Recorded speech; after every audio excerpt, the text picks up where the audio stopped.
Hey Raghunath, tell everyone about our Patreon community. Sure, Kastuba. The Wisdom of the Sages Patreon community is an incredible online yoga resource.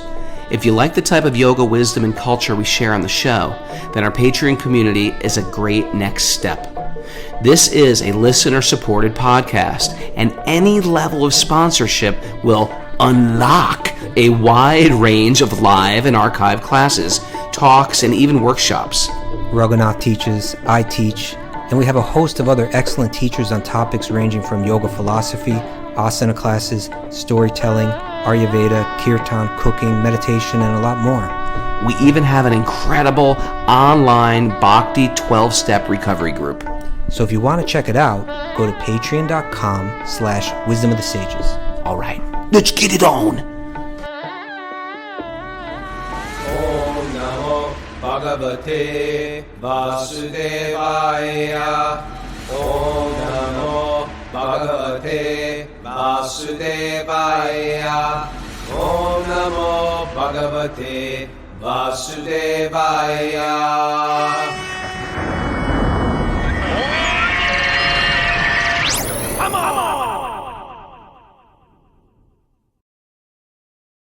Live from Laguna Beach, California, this is Wisdom of the Sages, a daily yoga podcast with your host, Raghunath, and co-host and senior educator at the Bhakti Center in New York, Kastuba Das. Welcome to the show, everybody. Welcome to the Srimad Bhagavatam study. Today is Friday, and I'm sitting in my daughter's car because I have no internet where I'm staying, and so I just woke up, jumped in the shower, freezing shower, and put all my stuff in a bag and got in my car. And here we are. Haribol, how are you? Good morning, Raghu. Good morning. I really like that meme you sent me yesterday, which we talked about. On the Step show into yesterday. the quirky world of perspective. Oh, okay. The guy with the tattoo on his arm that said, "My life, my rules," and then it said, "But." Then it has like the laws of all kind of rules that all different rules. Once you're in like the laws of justice, the laws of astrophysics, the laws of, Yeah, I suppose for us, when we think so, again, just to be clear, what it was a series of cartoons, so like meme cartoons, right? Yeah. So like one-off kind of memes, but with a certain theme that were just showing certain ironies in how we think, I suppose, right? Sure. And so this one had two panels, left and right, and actually a lot of these memes were done in this format, right? On the left, the way that we think or the way that we operate, and then B, like what reality is and how it kind of exposes the illogic in how we think. So the first panel said yes above it, and then it showed a guy with a tattoo on his arm that said, what was it? My life, my rules. Yeah. And then the panel to the right of that said but above it, and then it showed all kind of symbols for different kind of rules that, like it or not, the Constitution, the rules of your particular country, a police officer in the middle of the road, the scale of astrophysics, all sort of law. And it's what we say all the time too. We have a minimum amount of free will. We think like, I'm just going to do whatever I want to do. And the fact is we're bound by so much karma. There's that story, I'll tell it incredibly briefly, but this person who was getting their chart done, and the person reading the chart knew all this really interesting things about this person, said, you're about to come into a lot of money in July, like more money than you've ever gotten in your life. And she said, oh my God, how did you know that? I had this incredible, stroke of fortune, and they signed the check in July. How did you know that? And I was witnessing this, and he said, yeah, I've known it since, it's been known since your birth. So it almost seems like, well, no, I've done all these things to get this. But here, the astrologer is saying, no, I could have found this out when you were 3 years old. So there's certain things like both good and bad fortune happen. So, without us sometimes necessarily endeavoring. Sometimes we get good fortune without endeavoring. In the same way, sometimes people get in a car accident. It's not like they're thinking, yeah, let's go out today and get in a car accident. It just happens. In the same way, sometimes good fortune happens. And we tend to think every little detail of our life, I have control of. And when we were talking about to Ann Watson, who lost her husband the other day in that walk on Wednesday, which if you haven't heard it, we're still getting a lot of feedback and traction from that. She was just saying, you know, the beginning of that liberation I started to feel is when I accepted that I can't micromanage his transition. And Yeah. I have to just see this, he's in the hands of There's God. laws are working that are beyond my life, my rules kind of attitude. My life, right.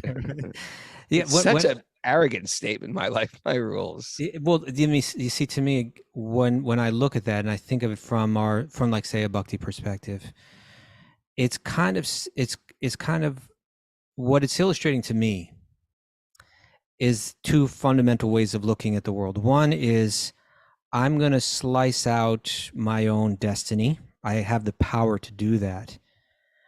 I'll find happiness through my independence, right? And I'm not going to let anybody interfere with that. This is my life. This is my rules. Mm. And another one says, no, actually, I'm not the center of the equation, right?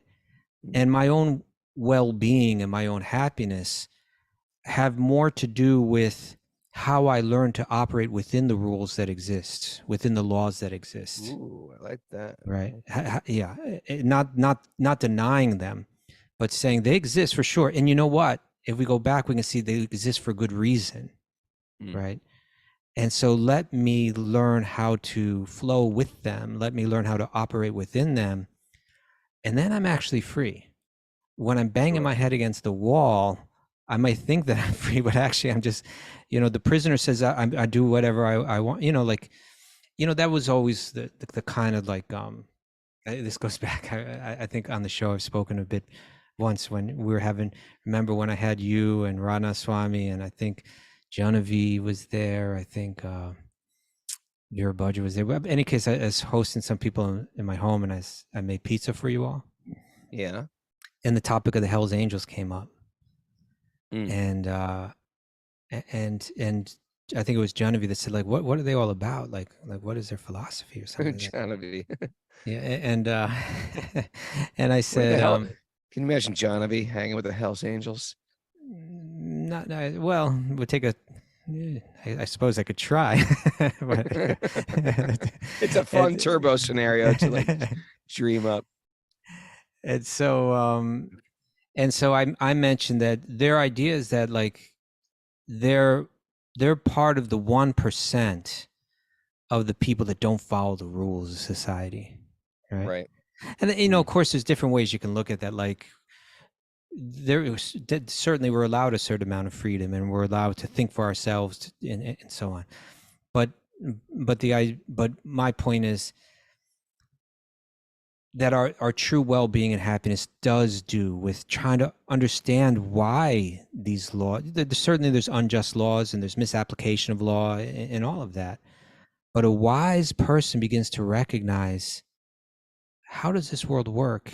And wisdom has, a lot of times wisdom comes through age, because it's through age that we begin to kind of get it. I've grown tired of trying to deny the law. How do I work within the law? And what to speak of, if I can see the good within the law, then I can do it with integrity, like wholeheartedly, But, that'll play in a bit to our nugget today. But why don't we check in with Mara before we go too deep into this? Good morning, Mara. Good morning. So Josh Kane is offering an asana class this morning for our Patreon members at 10:30 a.m. The cult of Josh. And we have Bhakti Recovery Group meetings at 12:30 and 1 Eastern time today. Okay. All right. Would you like to read the nugget, Raghunath? Oh, I want to make an announcement too. Tomorrow, not tomorrow, Saturday. Tomorrow's Q&A day. Yeah. Still going to be at 8:00, and then 8:00 on Sunday we have interview day, and we are interviewing my old friend Crispian Mills from Kula Shekar. The band Kula the Shaker. band Kula Shaker from England. Yeah. So looking forward to that and excited to have them. And haven't talked to them in many years. We're going to talk today on the phone and set up everything. It's actually Kula Shaker. Kula Shaker, which is a name for Vishnu. Kula Shakara. Kula Shakara is a name for Vishnu, but it's sort of like Kula Shaker. Sounds sort of cool. They changed it to Kula Shaker. Cool. Sounds sort of cool. Okay. So that's Sunday at 8. Okay. Alrighty. Here's the nugget. Ready? Who's it from? This is from your friend of mine, Immanuel Kant. Immanuel Kant was a German philosopher, Hmm. one of the central Enlightenment thinkers. He said, morality is not the doctrine of how we make ourselves happy, but how we make ourselves worthy of happiness. Kastuba, commentary on that. Okay. Morality I'll is read not it the again. doctrine.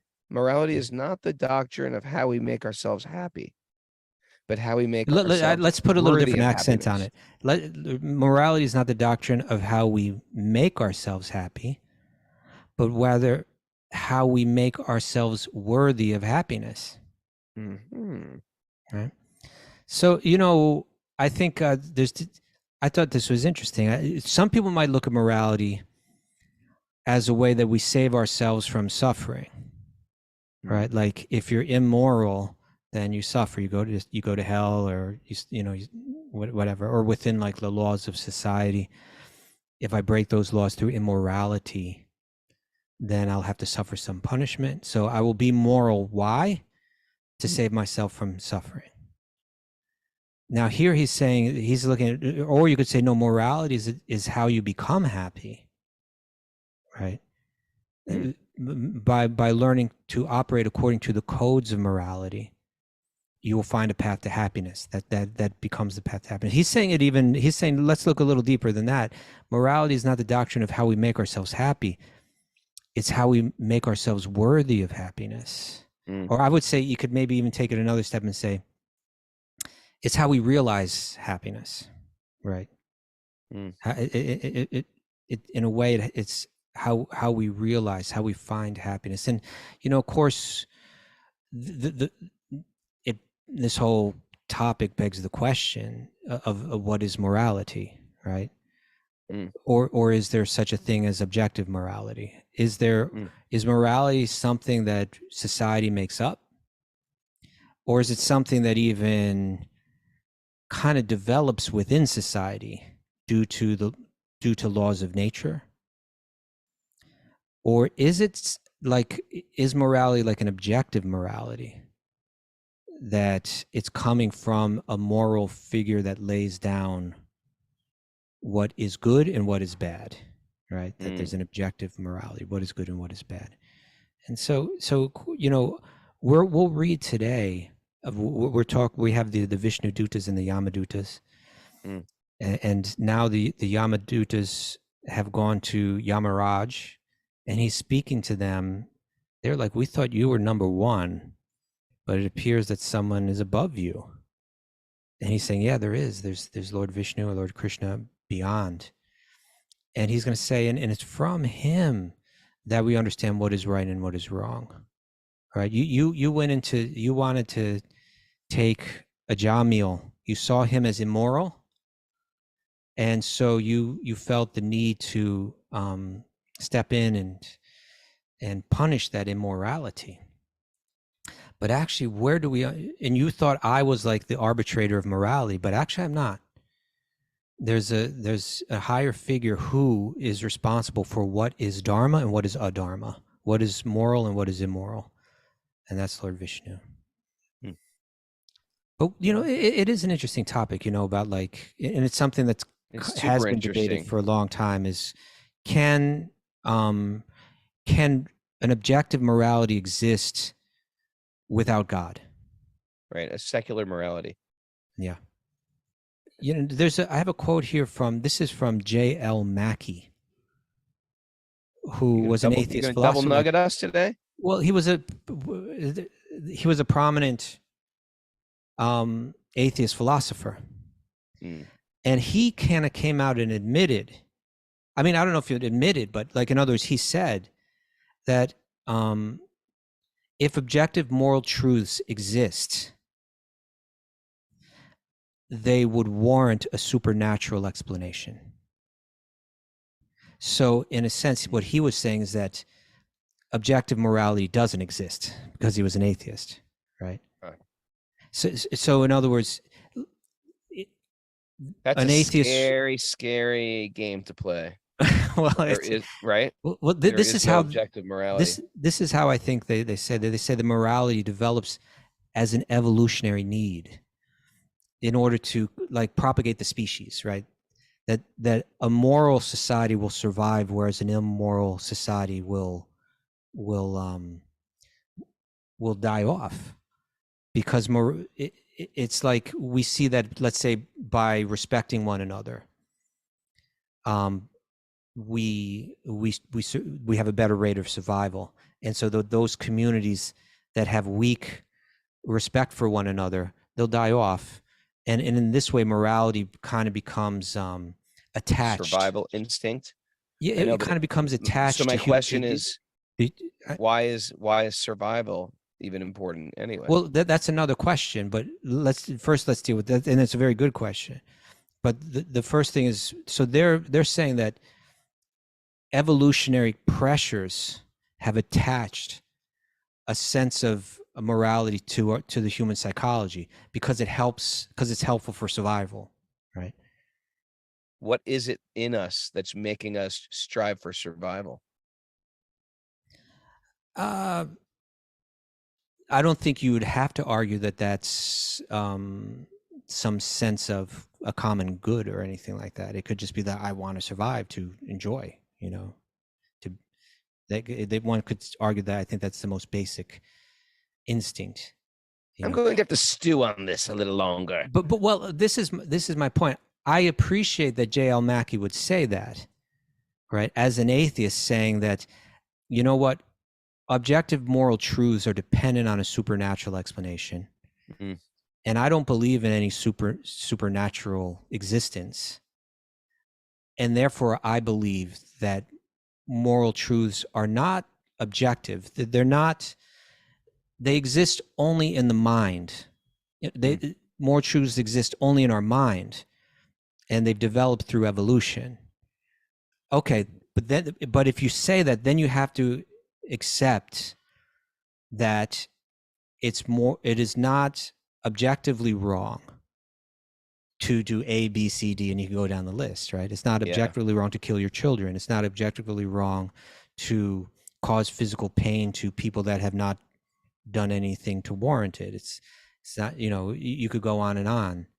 And, of course, I've shared that story before of my friend who was in the Church of Satan. And he wasn't in the Church of Satan, Prabhu. He was the president of the New York chapter. He was the CEO of the Church of Satan. He was the president of the New York chapter. Prime Minister of the Church of Satan. Nice guy. And but and of course they're really secular. They don't have any religious belief in Satan. What about the rituals? Don't they do rituals? Yeah, they're into performing rituals to counter what they believe, how the church has imposed its crooked, slanted morality into their lives and is kind of like slowing them down from actually being happy. So they do ritual, like counter Christian rituals, like they turn them upside down. But he was being interviewed on a radio show, and he was the theme of the interview was his insistence that morality is created by humans. There's no such thing as objective morality, what is good and what is bad. That these are things that we create and we impose. And then at the end of the interview, towards the end of the interview, the interviewer said, well, what about something like child abuse? Well, that's different. Well, of course, that's wrong. Okay, well, now you're just taking your whole thing and throwing it out the window.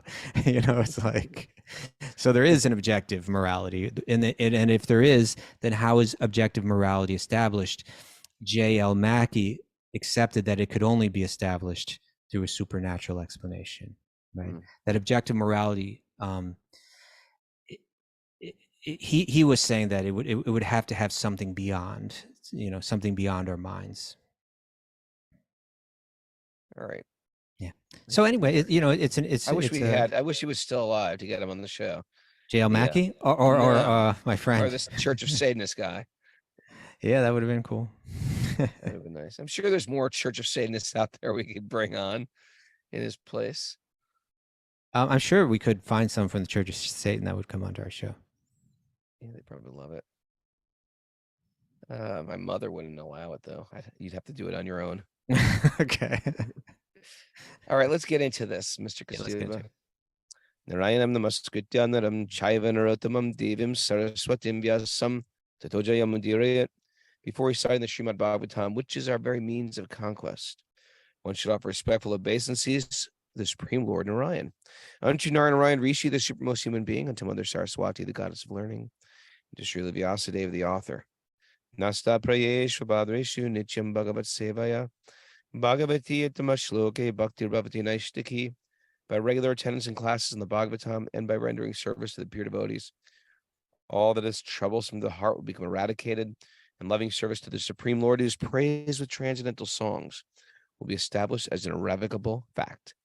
Om Jnana Tamarandasya Jnananjana Shalakaya Chakshurun Milatam Yena Tasmai Shri Gurave Namaha. I was born in the darkness of ignorance. My teachers are opening my eyes with the torchlight of knowledge. I offer my obeisances at your lotus feet.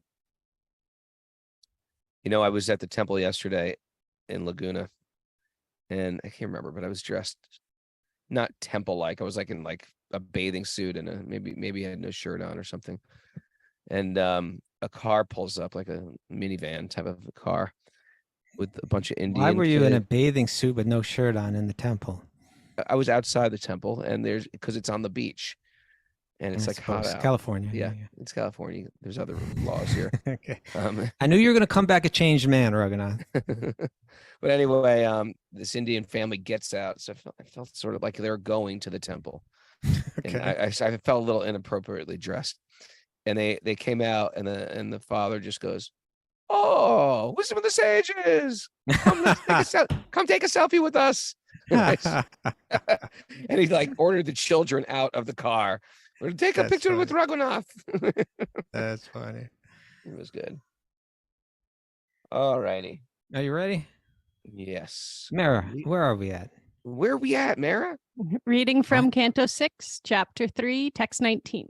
This text 19, this is a famous verse, and it relates to our nugget. Prabhupada would quote this often in his commentaries. This verse. Ready to read it? What text number again? 19. 19. So Yamaraja is speaking to the Yamadutas. He's speaking to them about dharma and about where dharma comes from, what its origin is. You could say morality. Where does it come from? He's saying it's not coming from me. I don't lay it down. It's coming from someone beyond. We can speculate for lifetimes of where morality comes from, or we could just read the Bhagavatam. It's going to just explain it all. Well, here you go. Text 19. Real religious principles, dharma, are enacted by the Supreme Personality of Godhead. Although fully situated in the mode of goodness, even the great rishis who occupy the topmost planets cannot ascertain the real religious principles. Nor can the demigods or the leaders of Siddhaloka, it's a very evolved planet, to say nothing of the demons, the asuras, ordinary human beings, the vidyadharas, and the charanas. Those are other types of species from the lower planets. Yes. So, okay. So this first line of this, Dharmantu sakshat bhagavat pranitam, right? Dharma to sakshat. Sakshat means directly, right? So Dharmantu sakshat bhagavat. Dharma comes directly from Bhagavan, Pranitam. He's the one that enacts it. That's its source. It's not relative. It's not something that's grown out of some evolutionary process. It's not something that we come together to decide as a society what is right or wrong. It's something that exists. It's coming from a supernatural source, and that is Bhagavan, right? What does it mean when it says they can't ascertain what dharma is? I think it means that it's something that it's not meant to be ascertained by anyone else. It's something that's handed down, you know. Okay. Yeah. So and one of the real parts of this whole conversation that comes up is people can, secularists, they can suggest that we can create an ethical system without any reference to any God or any scripture, and that it will recognize the kind of like the intrinsic rights or the moral obligations that human beings have. But what they really have trouble explaining is why those are intrinsic values, or why they are moral obligations. That they're who's to say, that the golden rule is something beyond just a nice thought, or who's to even say that it's nice, and who's to stop someone from saying, no, that's not the way that we should live. Actually, a more noble way to live. Like I think even like the Vikings kind of like, thought a bit like this, right? Like, no, the noble thing is to go out. Have you been watching that Vikings a series again on Netflix? There's many of them out there. There's many. Yeah, but I saw one, and if it's the one that you're thinking about, it had a beautiful ending. I don't know if it's the one that you're thinking. Oh, what happened? It became Christianized. Well, because the one that I saw, it was constantly playing with the idea of religion, and the contrast of the contrast. It was contrasting the religion of the Norse. The Norse, yeah, I suppose, with the religion of Christianity, Catholicism in particular, right? And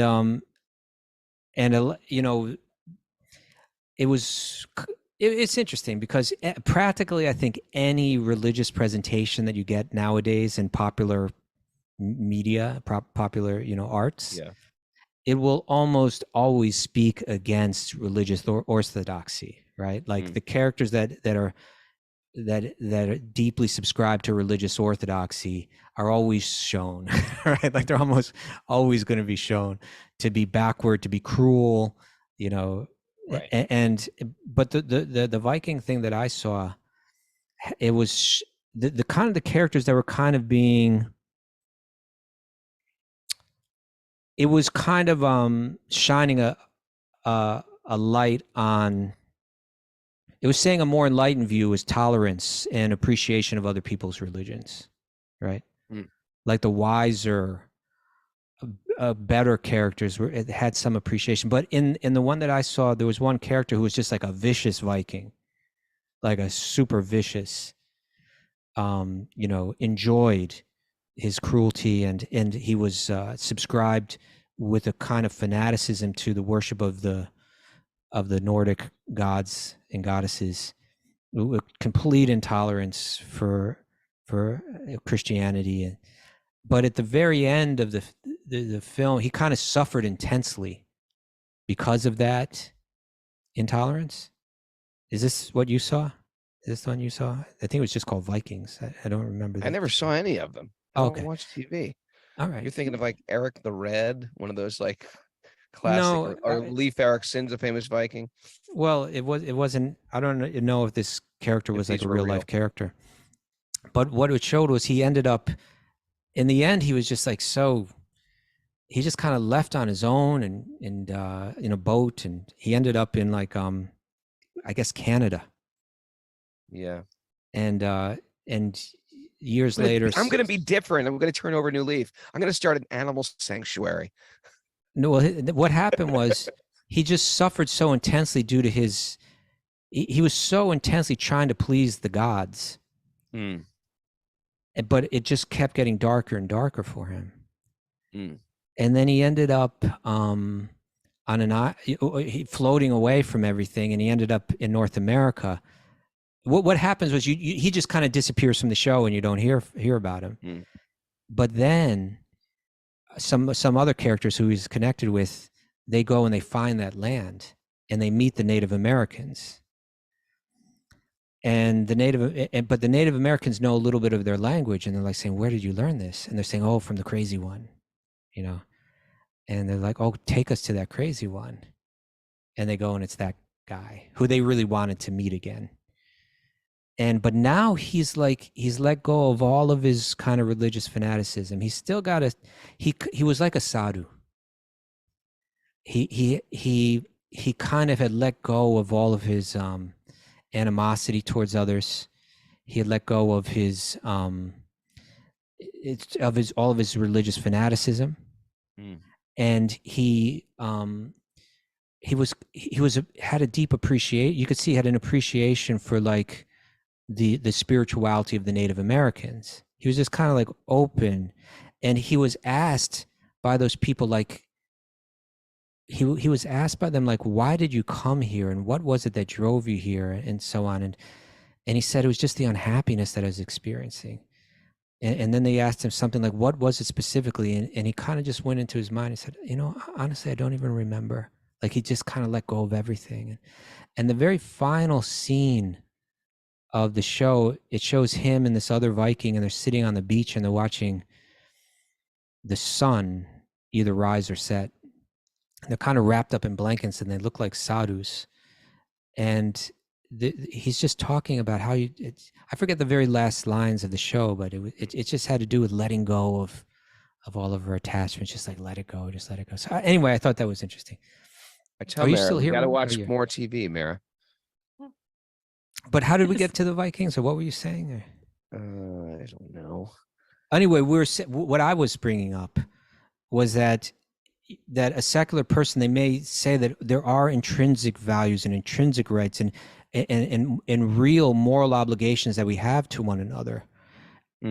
But they would have trouble explaining why these are really true, right? So someone could, unless you're saying that there's a source that a supernatural source that they come from, then to be honest, in my opinion, you'd have to be like J.L. Mackie and say there is no objective moral truth.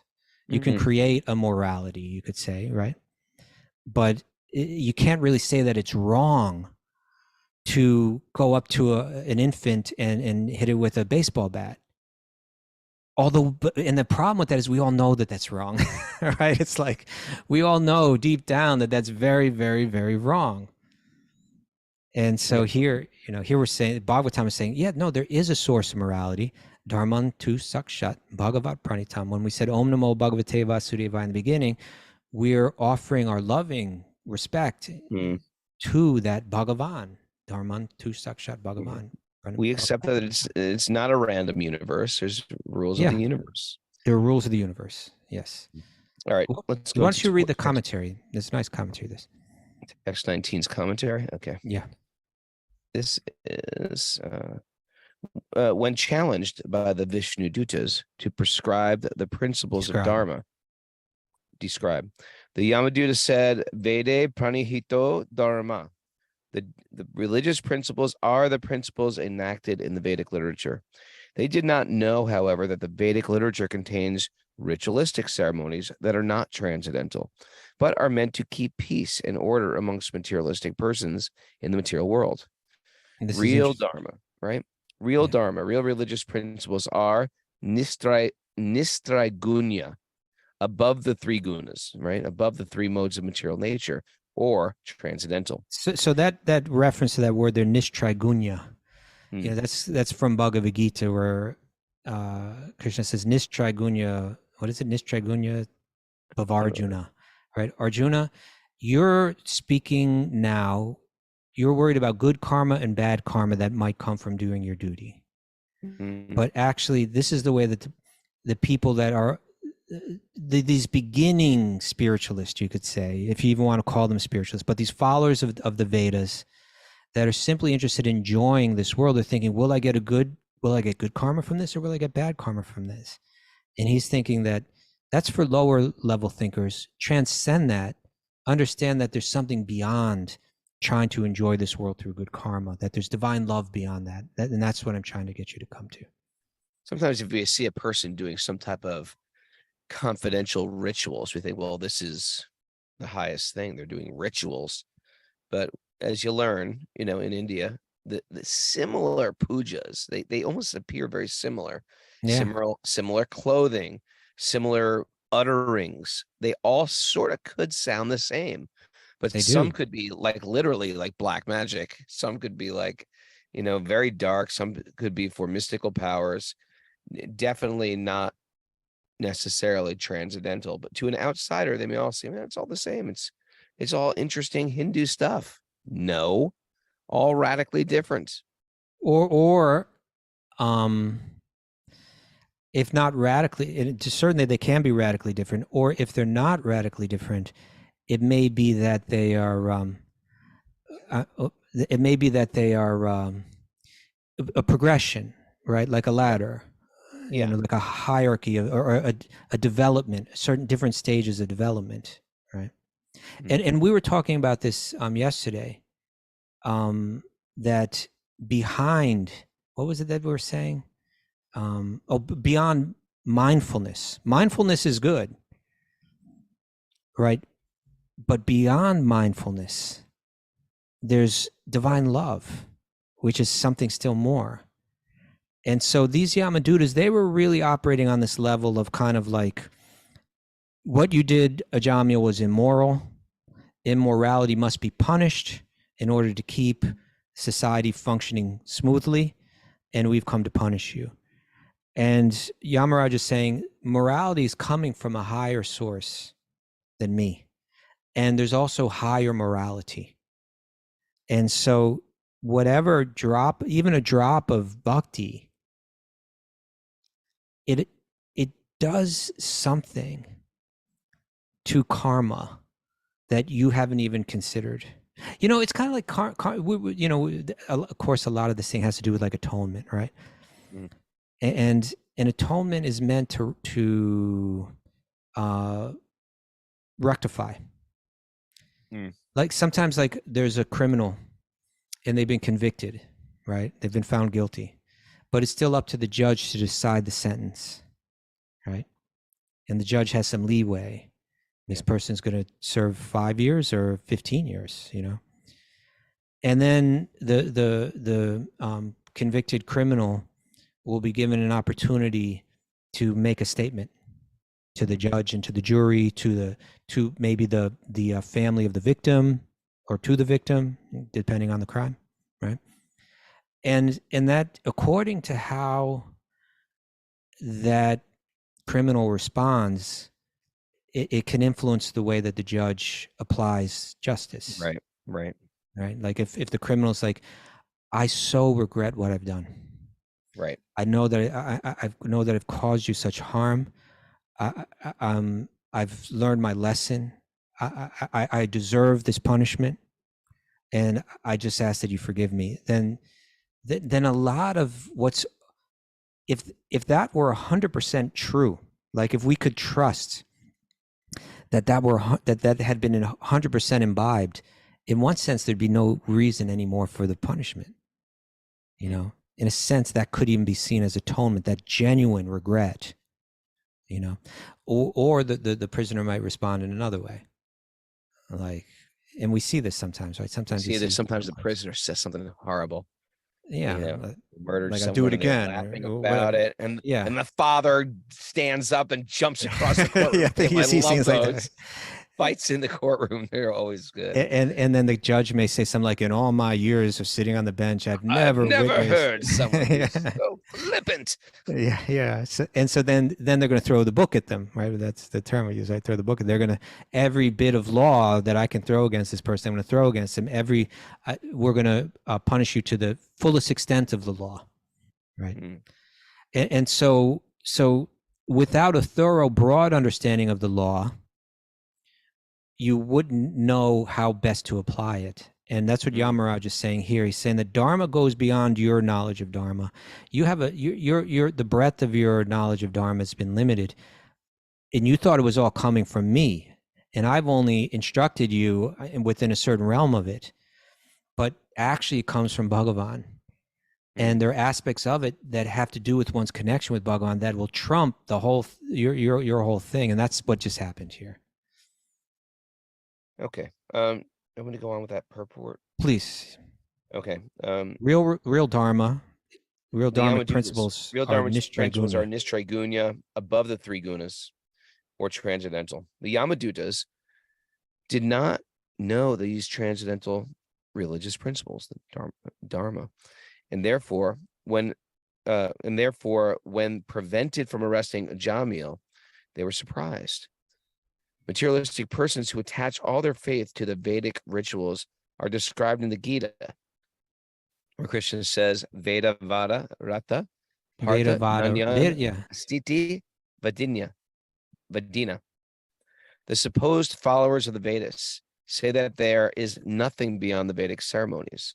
So Indeed, this is again, so this is Veda Vad, like we say Mayavad or Brahmavad, Veda Vada Rata, that they're all caught up in you could say the statements of the presentation within the four Vedas. And Right. Krishna is using this term to Arjuna in the Bhagavad Gita kind of in a derogatory way, right? Like all caught up in that lower end of these teachings. Right.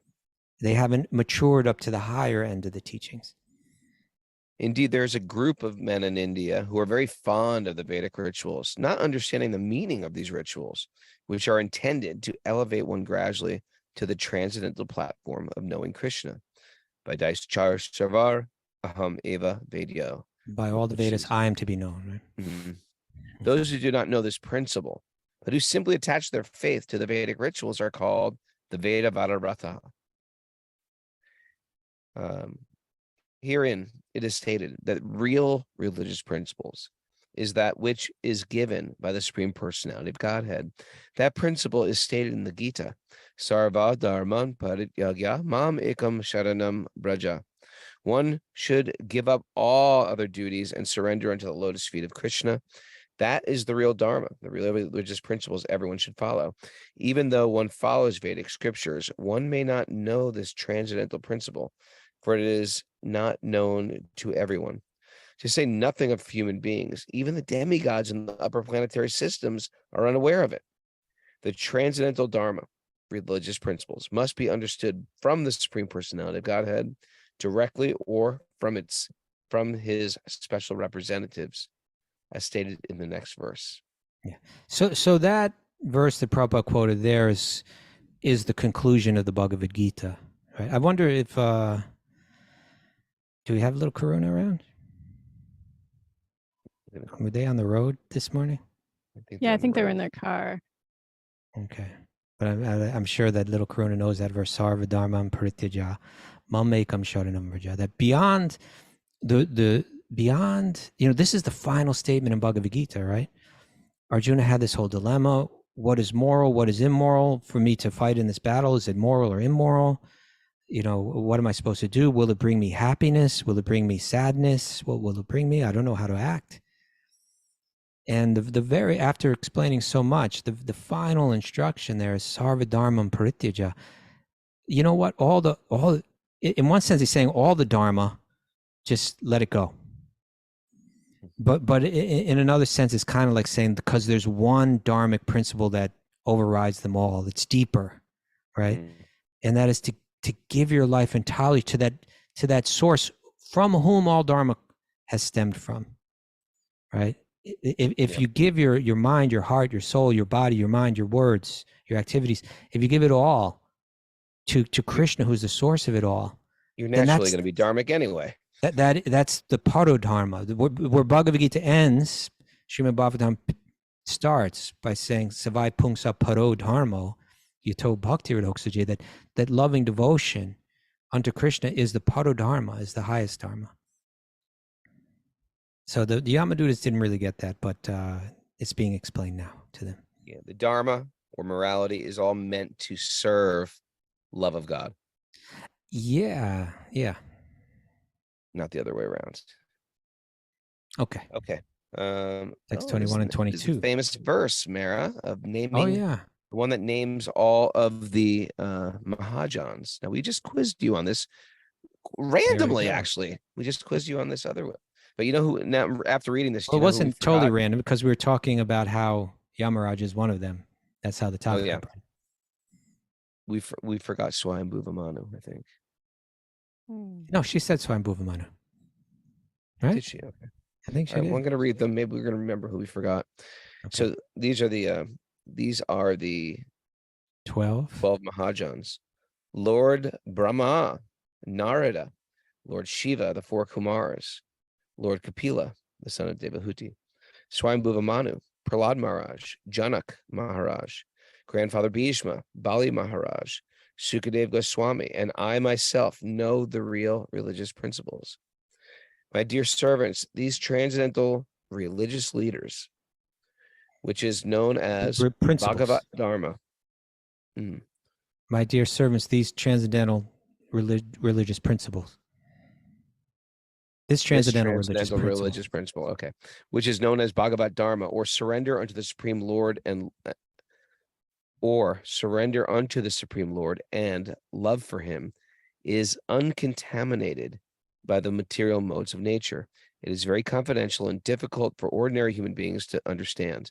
But if by chance one fortunately understands it, he is immediately liberated, and thus he returns home back to Godhead. Oh, very interesting, right? Mm. In other words, I'm going to name for you 12 people that really get it. Like if you want to go and understand Dharma from someone, you could go through this universe and you're going to get a lot of different opinions. But I'm pointing out like 12 sources of people that really fully get it. When you hear from these people and you hear their teachings, they know that beyond the ordinary morality, which is important, there's a higher devotional, spiritual reality. Beyond the laws that govern our mundane activities, there's higher spiritual principles that determine our higher level of existence, right? He says these are very confidential. Not everybody gets this kind of stuff. Even people that are coming to the Vedic literature, some of them may be looking, some of them may say, what are they all about? They're all about how to enjoy the material world and, through cultivating good karma. What are those texts all about? They're all about renouncing the things of this world so that one can find peace, eternally, experience spirituality. But then he's saying from these 12 people, you can get the real deal. You can get the highest teachings that they can explain to you Bhagavat Dharma, not mundane Dharma, but Dharma that is in connection with Bhagavan, that supreme being that's behind everything. And all of the other dharmas are meant to bring you to that eternal Nitya Dharma, that Bhagavat Dharma. All right. There's a nice commentary to this too. Okay. In the Gita, Lord Krishna refers to Bhagavat Dharma as the most confidential religious principle. Krishna says to Arjuna, because you are my very dear friend, I'm explaining to you the most confidential knowledge. Give up all other duties and surrender unto me. One may ask, if this principle is very rarely understood, what is the use of it? And in answer, Yamaraja states herein that this religious principle is understandable if one follows the parampara system of Lord Brahma, Lord Shiva, the 4 Kumaras, and the other standard authorities. There are 4 lines of disciplic succession, one from Lord Brahma, one from Shiva, one from Lakshmi and the goddess of fortune, and one from Lakshmi is the goddess of fortune. Yeah, one from Lakshmi, the goddess of fortune, and one from the Kumars. The disciplic succession from Lord Brahma is called the Brahma Sampradaya. The succession from Lord Shiva is called the Rudra Sampradaya. The one from the goddess of fortune, Lakshmi, is called the Shri Sampradaya. And the one from the Kumars is called the Kumara Sampradaya. One must take shelter of one of these 4 Sampradayas in order to understand the most confidential religious system. In the Padma Purana, it is said, Sampradaya Vihina Ye Mantras Te Nishpala Mataha. If one does not follow the 4 recognized disciplic successions, his mantra or initiation is useless. In the present day, there are many Appa Sampradayas, right? Or Sampradayas which are not bona fide, which have no link to the authorities like Brahma, Shiva, Kumaras, or Lakshmi, right? You find a guru, you have to find out what Sampradaya they're in. Right? People are misguided by such Sampradayas, and the Shastras say that being initiated in such a Sampradaya is a useless waste of time, for it will never enable one to understand the real dharmic principles. Mm. Very good. So this word sampradaya, it's commonly translated, say, like lineage, right? Yeah. A particular lineage. Sampradaya, I believe, like pradaya means like to give, and sampradaya means like, just like in Sankirtan, it means like to give wholly. It gives everything. You know, it's a lineage that'll give you everything. It'll give you all the knowledge. I heard that. And so Prabhupada is saying that one must take shelter of one of these 4 sampradayas in order to understand the most confidential dharmic system. So that you won't get it by speculating on your own, and you won't get it from just any lineage, right? You'll get it from the ones that understand it, right? And so he's saying, you know, there's these 12 people that can teach it, that really get it. And of course, 4 of the sampradayas are coming down from them. And these are sampradayas that still exist to this day. We can go in South India and see the temples of the Sri Sampradaya. We can go over to other places in South India, like where is it? Udupi, where you can, which is kind of from there grew the Brahma Sampradaya, and in the different these lineages still exist, and so the idea is that that these texts are so vast, they're so broad. To understand the essence of them, you understand it through teachers that are handing it down one after the other. And if you don't approach it that way, then you're likely not to be able to understand what the whole truth of it is. All right. You bored now, Raghunath? You look. Have you checked out on me? I'm so tired. It's like, well, I think we're out of time. So yeah, we are. And I'm looking okay, at your battery ran out. Yeah, my personal battery's running out. Your computer's still going, but your own battery. Yeah, Mara, do you have any words of wisdom to take with us today? Yeah, I got some good takeaways today. What you got? Good and bad fortune happen without endeavor. Oh yeah. I guess, yeah. Laws of the universe are happening beyond my life, my rules. Okay. Yeah. My well-being is determined by how I flow within the laws of the universe. Okay. Mm-hmm. Morality is intended to help realize happiness. Mm-hmm. Yeah. Dharma and objective morality is handed down from a supernatural source. Supernatural. Like Go that. beyond ritual and dharma to come to divine love. The highest dharma. Yeah. Mindfulness is good. Bhakti is best. Mindfulness good. Bhakti is still very better. good. Very better. More Take good. Take shelter of a bona fide sampradaya. There you go. And yeah, It's better be good, Mara. we all know it's wrong to hit a baby. Yeah, we do. Deep down, we all know that. Don't do it. I mean, come on. Someone's going to say... It's well, even that's wrong just... to say that, because then we have to conjure up the idea of it in our mind. Right. I was offended when you even said it. I was like, how dare he say that? It's not even 6 a.m. and he's talking about these things. Hey, it was wrong. Hare Krishna. Okay. All right, everyone. Thanks for joining us. We're doing it. Tomorrow's Q&A day, 8 o'clock. We're going to have Crispy and Mills from Kula Shaker on Sunday for interview day. Check that out. It's going to be good. Monday, if it's a travel day, I'm heading back. And then Tuesday, we're going to do Tuesday at 8 a.m. Help me recalibrate. The name is Crispian? Crispian. Is that a good name? Crispian. Crispian. His mother was the famous, what's her name? Haley Mills. Haley Mills, the actress. Yeah. Ah, Crispian. Crispian.